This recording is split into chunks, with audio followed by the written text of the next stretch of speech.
Sveiki.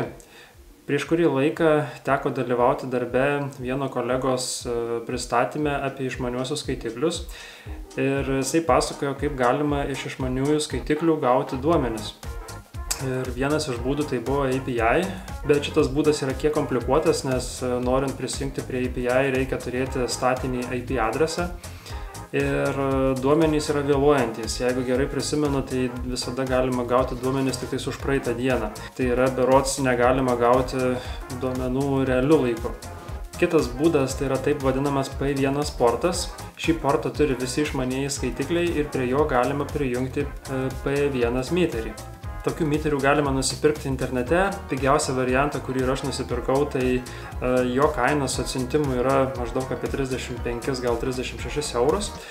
Ir jį prijungus galima matyti realiu laiku duomenis. Aš šiuo metu užsisakęs, kad duomenys būtų atnaujinami kas minutę, nors ESO tinklalapyje matau, kad nurodytas atnaujinimo dažnis yra 1-3-10 sekundžių arba 1 minutė. Aš dabar neprisimenu, kai rinkausi, ar buvo tie pasirinkimai, bet aš pasirinkau 1 minutės atnaujinimo dažnį. Ir vėliau reikės pasižiūrėti, gal galima pasikeisti duomenų atnaujinimo dažnumą.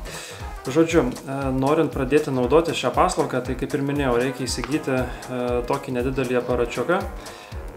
Jis atsiunčiamas gana greitai, aš galvoju gal per savaitę ar gal šiek tiek greičiau jį gavau.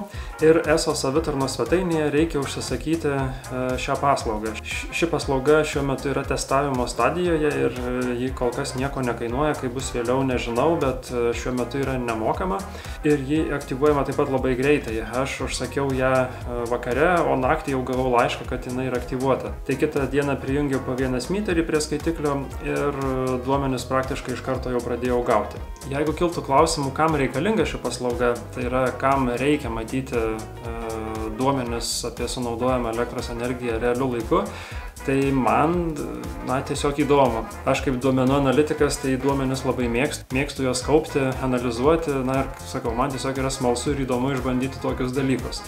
O kitos priežastys, dėl ko gali būti naudinga matyti realiu laiku vartojamą elektros energiją, tai pavyzdžiui, galima identifikuoti elektros energijos švaistymus, tai pavyzdžiui, prisijungus prie programėlės galit pamatyti, kad yra naudojama elektros energija, nors jums atrodo, kad visi jūsų elektros prietaisai išjungti. Ir tada galima ieškoti, kur ir kas tą elektros energiją dar naudoja. Taip pat tai gali būti panaudojama paskirstant turimą laisvą galią jūsų namuose. Pavyzdžiui, kol kraunasi elektromobilis, gali būti išjungiami kiti daug energijos naudojantys prietaisai arba atvirkščiai. Arba turint saulės elektrinę, jeigu ji tuo metu pagamina daugiau elektros energijos negu namai tuo metu suvartoja, tai galima, pavyzdžiui, įjungti oro kondicionierių arba kažką panašaus. Tai panaudojimo būdų šio prietaiso yra iš tikrųjų daug. Reikia tik tais fantazijos. Tai prisijungti šį prietaisėlį, kaip ir minėjau, yra išties nesunku. Reikia tik tais nueiti prie skaitiklio, atidaryti jame nedidelės durelės ir apačioje matosi jungtis, prie kurios P1 meteris ir yra prijungiamas. Prijungus reikia parsisiųsti dar Home Wizard programėlę ir tenais pridėti šitą P1 meterį. Tai tik atsidarius programėlę iš karto galima matyti, kiek realiu laiku yra naudojama energijos. Ir šiuo metu yra naudojami 77 vatai. Tai čionais dabar įjungtas yra mano kompiuteris, monitorius, pora lempų, ir tikriausiai daugiau gal nieko. Tai šitie įrenginiai tiek ir naudoja dabar. Jeigu įsijungtų šaldytuvas, tai iš karto būtų šuolis į viršų. Paspaudus ant šito grafiko jisai padidėja ir tada galima matyti detalesnį vaizdą. Taip pat galima matyti už dieną, kokie suvartojimai iš viso yra, už savaitę, mėnesį ar metus. Daugiau šitoje programėlėje nieko labai tokio ypatingo kaip ir nėra. Nes aš turiu šio gamintojo Home Wizard tik tai šį vieną prietaisą. Jisai gamina ir daugiau, tokių kaip išmaniosios rozetės ar vandens matuokliai, dujų matuoklius, kaip ten matėte, galima taip pat prisidėti. Tai per daug kažko aš dabar padaryti negaliu. Bet šitas gamintojas yra suderinamas su Home Assistant, išmaniųjų namų, kaip pasakyti, valdymo sistema. ir tada galima pridėti jį ir kito gamintojo prietaisus ir kad jie kartu bendrautų.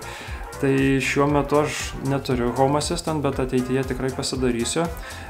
Planuoju nusipirkti dar vieną Raspberry Pi kompiuterį ir jį įsidiegti. Ir tada jau susidėti į vieną vietą visus turimus išmaniųjų namų šitos prietaisėlius.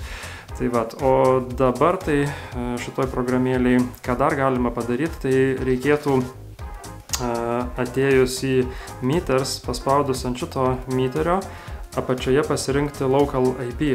Tai tik tais tokiu būdu tada jau būtų galima prisijungti prie Home Assistant tinklo. Na, o daugiau tai galima gauti ir duomenų ataskaitas iš šitos programėlės, bet jos yra mokamos. Reikėtų užsisakyti eurą per mėnesį kainuojantį planą, tai tada būtų galima ir ataskaitas berods CSV formatu parsisiųsti. Dar galima ir tarifus susivesti, aš kol kas šito nepadariau, tai tada būtų galima jau matyti ir kiek realiai centų yra sunaudojama per tam tikrus laikotarpius. Dar naudojant daugiau šio gamintojo prietaisų, jisai taip pat siūlo paslaugą, kaip optimizuoti energijos suvartojimus pasitelkiant dirbtinį intelektą. Bet, na, šitų dalykų aš nežinau ir išbandysiu gal kada ateityje. Tai Raspberry Pi planuoju nusipirkti artimiausiu metu, gal kitą savaitę, ir tada pratęsiu šitos pasižaidimus su elektros duomenimis. Pažiūrėsiu, ką čia įdomaus galima su jais nuveikti. Aišku, gyvenant bute nėra galimybių labai kažkokių dalykų įdomių pasidaryti, bet gyvenant namuose, ir kaip minėjau, turint ar elektromobilį, ar saulės elektrinę, tai šitas prietaisėlis tikrai yra labai naudingas ir galima tikrai sutaupyti nemažai energijos, paskirstyti ją tinkamai ir panašiai. Tai šiam kartui tiek ir iki.